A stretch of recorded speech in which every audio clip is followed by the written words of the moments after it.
Tu stresses pour le brevet de maths qui arrive en fin d'année.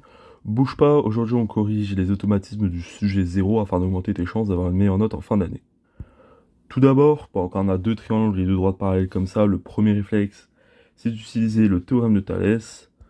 On met donc le grand triangle sur le petit, donc AD sur AC et DE sur CB.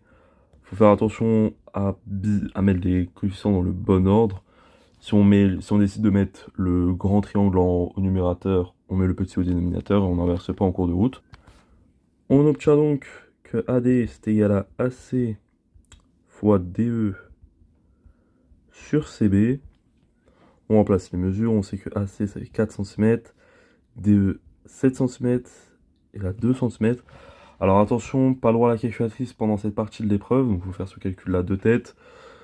Du coup, on obtient 4 x 7, ça fait 28 sur 2, et donc 14 cm. On a vu que le côté AD fait 14 cm.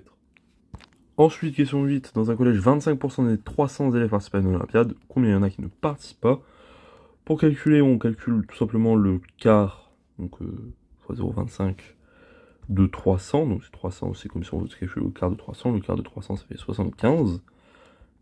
Cependant, on veut ceux qui ne participent pas, donc on l'enlève par l'effectif total, et on a 225 élèves qui ne participent pas à l'Olympiade.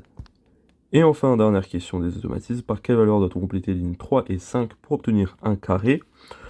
Donc, ici, le style en position d'écriture, c'est juste pour que le programme dessine, grosso modo.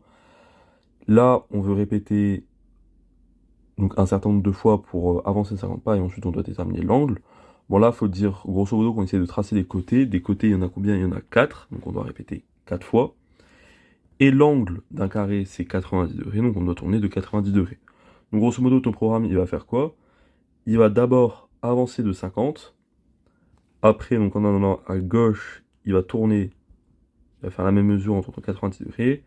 Après, il va retourner, bon, mon carré, pas trop carré, on va pas se mentir, mais bon, dans l'idée, c'est ça. Et on obtiendra à la fin un carré avec 4 côtés. Donc voilà, vraiment, pour quand tu as des programmes Scratch, parce que tu es sûr à 1000% que tu auras du Scratch, n'hésite pas à faire des petits dessins pour te représenter les choses ou à les visualiser, c'est vraiment très important et ça va vraiment beaucoup t'aider. Voilà.